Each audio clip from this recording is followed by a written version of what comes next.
मेरे प्यारे विद्यार्थियों, आप सभी का स्वागत है मेरे YouTube channel and dot academy पर। मैं नरेंद्र सिंह चौहान आज आप सभी के लिए अपनी राजनीति विज्ञान की ऑनलाइन कक्षा लेकर उपस्थित हुआ हूं।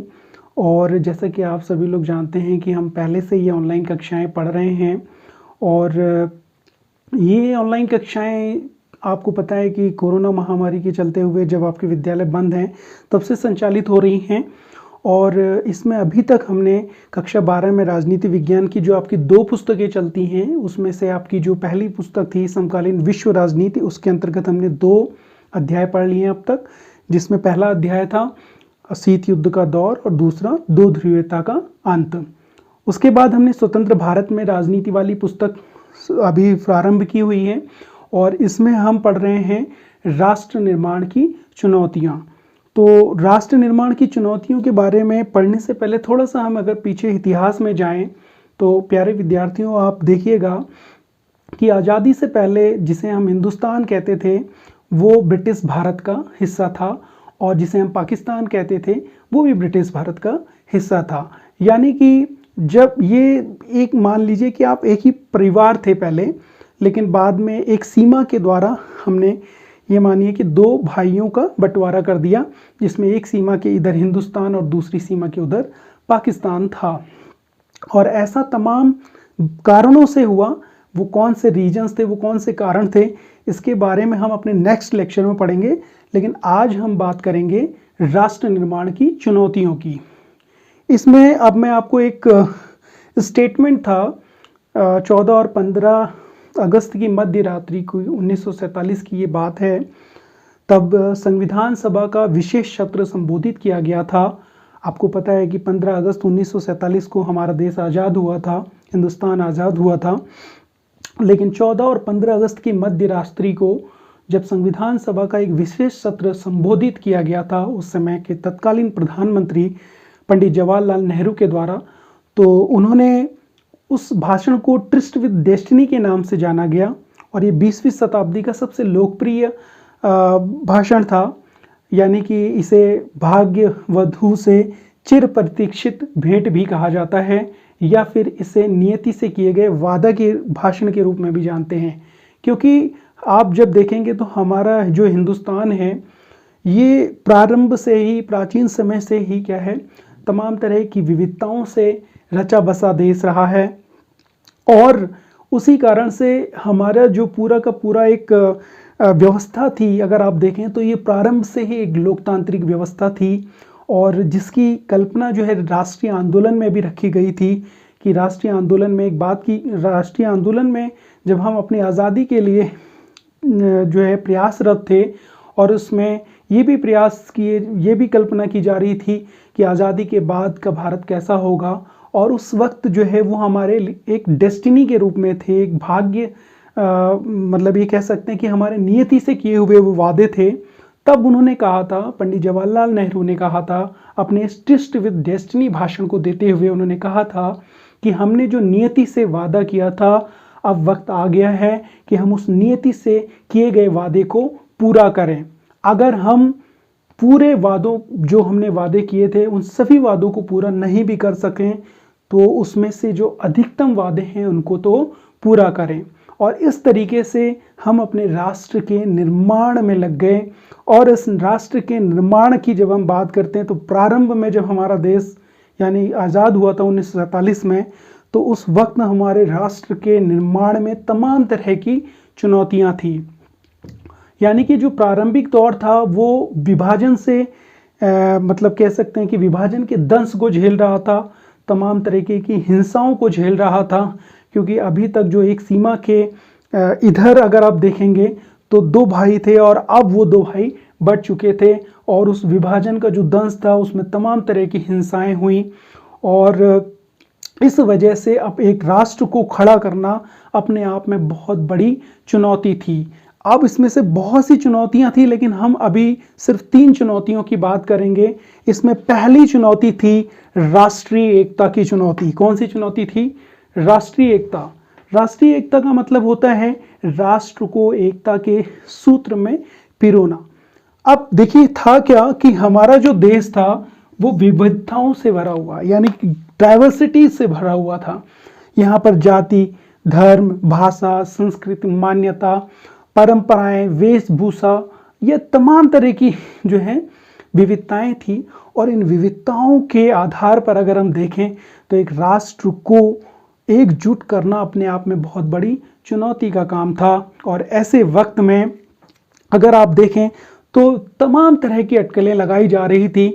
ये कहा जा रहा था कि क्या भारत के भविष्य के लेकर तमाम तरह के गंभीर सवाल खड़े किए जा रहे थे कि क्या भारत एक रह पाएगा, क्या ऐसा करने के लिए भारत सिर्फ राष्ट्रीय एकता की बात पर सर्वाधिक ध्यान देगा और शेष उद्देश्यों को त्याग देगा, क्या ऐसे में हर क्षेत्रीय एवं उप क्षेत्रीय पहचान को खारिज कर दिया जाएगा। कहने का मतलब ये था कि हमारे लिए सिर्फ राष्ट्रीय एकता के जो मुद्दे वो ज़्यादा महत्वपूर्ण होंगे, या जो क्षेत्रीय उप क्षेत्रीय, कहने का मतलब जो छोटे छोटे हिस्से हैं उनकी जो अपेक्षाएं हैं हम क्या उनको पूरा कर पाएंगे। अगर हम उनको पूरा करने की जगह हम राष्ट्रीय एकता पर ज़्यादा ध्यान देंगे या उनको, तो लेकिन हुआ क्या कि हमने उन सभी चीज़ों को ध्यान में रखकर, उनकी अपेक्षाओं को ध्यान में रखकर सभी को एक साथ लेकर हम आगे बढ़े, तभी हम जो है आगे बढ़कर हम अपने राष्ट्र को यूनाइट रख पाए। तो ये पहली चुनौती थी उस वक्त। ये प्रारंभ की बात कर रहा हूँ, आज हमारे लिए कहना आसान है, लेकिन प्रारंभ में ये बहुत बड़ी चुनौती थी। उसके बारे में है और विस्तृत में जानेंगे। लोकतांत्रिक व्यवस्था कायम करने की चुनौती, ये दूसरी महत्वपूर्ण चुनौती थी। हमने कल्पना की थी ये नेशनल मूवमेंट के वक्त से लेकर कि हम किस तरीके की व्यवस्था को चाहते हैं अपने राष्ट्र में लागू करना, उसमें से हमने लोकतंत्र को अपनाया। अब लोकतंत्र को जब हमने अपनाया तो हमने इसमें संसदीय शासन पर आधारित जो प्रतिनिधि मूलक लोकतंत्र होता है उसको अपनाया, क्योंकि यहाँ की जो जनसंख्या है उसको देखते हुए हमने यहाँ पर क्या करा, जो संसद में चुने जाने वाले रिप्रेजेंटेटिव होते हैं या यहाँ पर जो सत्ता चलाने वाले लोग हैं उनको हम क्या करेंगे, शासन चलाने वाले जो लोग हैं उनको हम चुनकर भेजेंगे। एक इस तरीके के लोकतंत्र को हमने अपनाया था। यहाँ पर हमने सभी के लिए जो है मौलिक अधिकारों की गारंटी दी थी और लोकतंत्र स्थापित करने के लिए साथ ही साथ हमने लोकतांत्रिक संविधान को स्थापित करने की भी बात की थी कि हम अपने लिए क्या करेंगे। देखिए, आप किसी शासन को, सरकार चलाने के लिए ज़रूरी है कि आपके पास कुछ नियम और कायदे ज़रूर हों। उसके लिए हमने संविधान बनाया, क्योंकि संविधान जो है कुछ बुनियादी नियमों और सिद्धांतों का एक ऐसा समूह होता है जिससे हम उस राज्य के स्वरूप का निर्धारण करते हैं और उसके अनुरूप सरकार या सत्ता का संचालन किया जाता है। या जो सरकारी संस्थाएं होती हैं, लोकतांत्रिक संस्थाएं होती हैं, उनका संचालन किया जाता है। ये कॉन्स्टिट्यूशन था, लोकतांत्रिक संविधान था, जिसके आधार पर लोकतंत्र की पटकथा रखी गई थी। और अगर हम बात करें तो ऐसे वक्त में हम देखें तो उस वक्त जो है अशिक्षा थी या उस वक्त गरीबी इतनी ज़्यादा थी, तो ऐसे वक्त पर ये था कि किस तरीके से हम उन लोकतांत्रिक सिद्धांतों को कायम कर पाएंगे, उनको व्यवहार में लागू कर पाएंगे।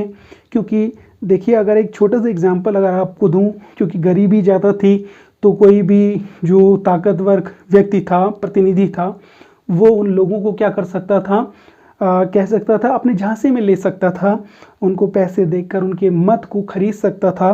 तो उस वक्त ये भी बहुत बड़ी चुनौती थी कि किस तरीके से एक ऐसी व्यवस्था, एक पारदर्शी व्यवस्था स्थापित की जा सके और लोकतंत्र को व्यवस्थित किया जा सके, या फिर उस लोकतांत्रिक व्यवस्था को संचालित किया जा सके, स्थापित किया जा सके। तो ये बहुत बड़ी चुनौती उस वक्त हमारे लिए थी। उसमें तीसरी सबसे बड़ी जो चुनौती थी वो थी विकास की चुनौती। देखिए, आज़ादी से पहले जब हम ब्रिटिश भारत में थे तो इस सीमा के अंतर्गत जो है, जो जितने प्राकृतिक संसाधन होते थे, उन संसाधनों का ब्रिटेन ने जो है पर्याप्त मात्रा में दोहन कर लिया था। यहाँ से कच्चा माल लिया जाता था और उसे वहाँ अपने यहाँ मैन्युफैक्चर करके वापस यहाँ बेचा जाता था, जिसकी वजह से क्या होता था, धीरे धीरे हमारी अर्थव्यवस्था खत्म होती चली गई, या कह सकें कि हमारे यहाँ से पैसे जाते चले गए, खत्म होते चले गए और हम अर्थव्यवस्था में बहुत निचले स्तर पर आ गए। तो बुरी तरीके से हमारी अर्थव्यवस्था प्रभावित हुई थी और उस वक्त देश को खड़ा करना एक बहुत बड़ी चुनौती थी, राष्ट्र को खड़ा करना बहुत बड़ी चुनौती थी। हम चाहते थे एक ऐसा विकास करना, हमारी जो कल्पना थी, हम उस कल्पना के अंतर्गत हम देखें कैसा विकास चाहते थे, एक ऐसा विकास जिसमें संपूर्ण समाज का भला हो, ना कि कुछ विशिष्ट वर्गों का। तो हमारी ऐसी कल्पना थी। दूसरी बात थी कि जो संविधान है, उस संविधान के अंतर्गत हमने किन किन बातों को शामिल किया था कि सभी के साथ हम क्या करेंगे, समानता का व्यवहार करेंगे, और जो सामाजिक रूप से वंचित वर्ग हैं, धार्मिक सांस्कृतिक अल्पसंख्यकों को विशेष रूप से क्या किया जाएगा, सुरक्षा प्रदान की जाएगी, उनको क्या किया जाएगा, संरक्षण दिया जाएगा, ताकि उनके अधिकारों को भी सुरक्षित रखा जा सके। तो हमें एक ऐसा विकास करना था जिसमें जो अल्पसंख्यक वर्ग थे, वो चाहे भाषा के आधार पर हो, धर्म के आधार पर हो, किसी भी आधार पर हो, उनकी जो विकास है उनको भी ध्यान में रखना था, उनकी भी सुरक्षा करनी थी। साथ ही साथ लोक कल्याण के लक्ष्य के लिए हमने संविधान में एक बात की थी, जिसमें हमने राज्य के नीति निर्देशक तत्वों के बारे में बात की थी, यानी कि डायरेक्टिव प्रिंसिपल्स की बात की थी। ये प्रिंसिपल ऐसे प्रिंसिपल्स थे जिसमें ये बात की जाती थी कि जब भी हम जो है लोगों के लिए, समाज के लिए कोई भी नीति बनाएंगे, तो हम क्या करेंगे, लोगों के कल्याण को ध्यान में रखकर उन नीतियों को तैयार करेंगे, यानी कि सरकार के लिए वो एक प्रकार से मार्गदर्शन का काम करते हैं, ताकि वो लोक कल्याण के लिए समाज में ज़्यादा से ज़्यादा हित कर सकें। और सबसे महत्वपूर्ण चीज़ थी कि अगर हम चाहते हैं इस संपूर्ण समाज के हित के बारे में, संपूर्ण समाज के विकास के बारे में जब हम बात कर रहे हैं, तो उसके लिए हमें क्या था, आर्थिक विकास एवं गरीबी के खात्मे के लिए क्या ज़रूरत थी, हमें कुछ कारगर जो पॉलिसीज़ होती हैं, नीतियां जो होती हैं, उनकी ज़रूरत थी। यानी कि आर्थिक विकास की चुनौती, यानी विकास की चुनौती उस वक्त एक तीसरी सबसे बड़ी चुनौती थी। इन तीनों चुनौतियों के बारे में हम और विस्तृत रूप में जानेंगे।